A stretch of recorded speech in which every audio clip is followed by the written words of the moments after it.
Okay, for a lot of Canadian small business owners, just hearing the word payroll can be a little intimidating, right? But what if it didn't have to be? Today, we're going to break the whole thing down into a simple, step-by-step guide. We'll show you exactly how to get your team paid accurately and on time, every single time. So let's just dive right in. The most important thing to get your head around is that running payroll isn't some chaotic math problem. It's actually more like following a recipe. And if you follow the steps in the right order, you're always going to get the right result. So think of this explainer as your recipe book. We're going to look at this as a journey. And our goal here is to give you a really clear roadmap that turns what feels like a daunting task into a series of simple, actionable steps. I promise, by the end of this, you'll feel way more confident about managing payroll all on your own.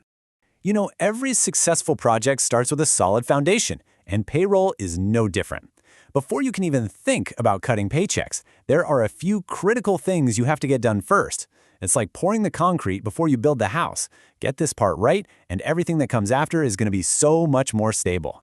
So, this foundation, it's really made of 3 key steps. First, you've got to register with the Canada Revenue Agency. Second, you have to decide how often you're going to pay everyone. And third, you need to collect all the necessary info from your employees. Let's break down exactly what's involved in each of those steps. Okay, first things first. You need to open a payroll account with the Canada Revenue Agency, the CRA. To do this, you're going to need something called a business number, or a BN. If you don't have one, no big deal. You can register for it at the same time. You'll set up your account online, provide your business details, and choose your remittance frequency, which is just a fancy way of saying how often you'll send the deductions to the government. Once you're approved, the CRA gives you a specific payroll account number. And let me be clear, this step is absolutely mandatory. Next up, how often are you going to pay your team? This decision has a bigger impact than you might think. You've got to balance what's best for your employees. A lot of people prefer weekly pay for their own budgeting with what's actually manageable for you. See, paying more often means more admin work, and most importantly, you have to take a hard look at your own business's cash flow to make sure the money will always be there on payday. This is where the paperwork becomes absolutely critical. For every single employee, you're going to need their social insurance number, or SIN, their full legal name, and their banking info. But honestly, the most important documents are the federal and provincial TD1 tax forms. Your employee fills these out, and they basically tell you which tax credits they can claim. That information is what determines how much income tax you withhold from their pay. Without these completed forms, you're just flying blind. All right, so the foundation is laid. Now we get to the engine room of payroll, the actual calculation. This is the process that takes what an employee earns and turns it into what they actually take home. Every single calculation starts with one number: gross pay. This is the employee's total compensation before a single penny is deducted. It includes not just their regular salary or hourly wage, but also any overtime, bonuses, or commissions. Getting this number right is probably the most important part of the whole process, because if you make a mistake here, it throws off everything else that follows. Now, here's something you absolutely cannot mess up: the order of operations. The deductions have to be calculated in this exact sequence. After you figure out gross pay, you calculate contributions for the Canada Pension Plan, or CPP. Then you calculate premiums for employment insurance, or EI.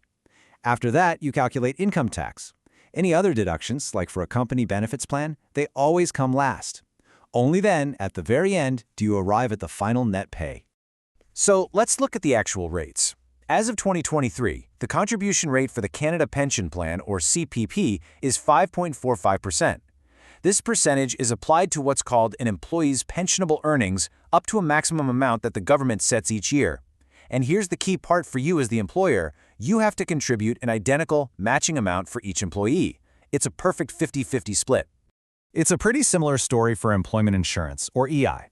The 2023 employee premium rate is 1.62% of their insurable earnings, again, up to a government maximum.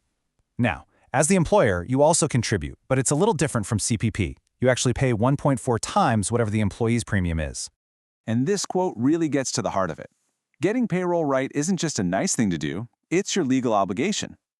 A tiny error in that initial gross pay number can create a domino effect of incorrect deductions, and that can lead to some pretty serious penalties from the CRA. So following the proper sequence isn't just helpful, it's really your best protection. So the math is finally done. Whew! Now it's time to actually move the money.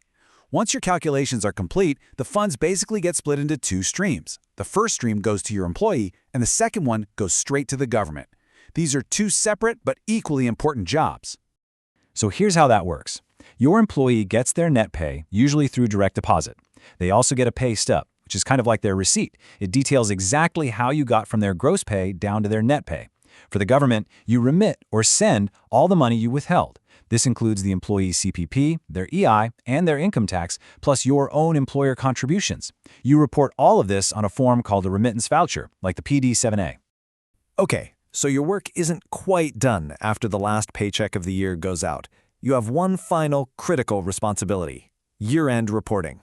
This is when you bundle up all the payroll data from the entire year and create official summaries for both your employees and for the CRA. For year-end, there are two key documents to know about. First is the T4 slip. You have to create one of these for each and every employee, and it itemizes their total earnings and deductions for the whole year. You have to give this to them by the last day of February. The second document is the T4 summary. This is your report to the CRA. It's basically a master sheet that totals up all the figures from every individual T4 slip you issued. So now you understand the manual process from start to finish. But here's the good news. You don't have to do all this with a calculator and a spreadsheet. Let's look at a couple of ways you can make your life much, much easier. Probably the most popular option is to use dedicated payroll software. Platforms like QuickBooks, Wave, or ADP are literally designed to automate almost everything we've just talked about. They handle all the calculations, they generate the pay stubs, and they even help you file your remittances in T4s. This can save you a massive amount of time and, just as importantly, cut down the risk of making costly errors. The other option, of course, is to just outsource the whole thing. By hiring a professional bookkeeper or an accounting firm, you're not just offloading the work, you're hiring expertise. They guarantee accuracy and compliance, which frees you up to focus on what you do best, actually running and growing your business. For a lot of people, the peace of mind alone is worth the investment. So, we've walked through the entire payroll journey, from laying the foundation all the way to filing your year-end reports. You have the roadmap now. The only question left is, what's your first move to make this easier? Are you going to start researching software, or maybe look into hiring a professional? Taking that first step is the key to turning payroll from a source of stress into just another smooth, manageable part of your business.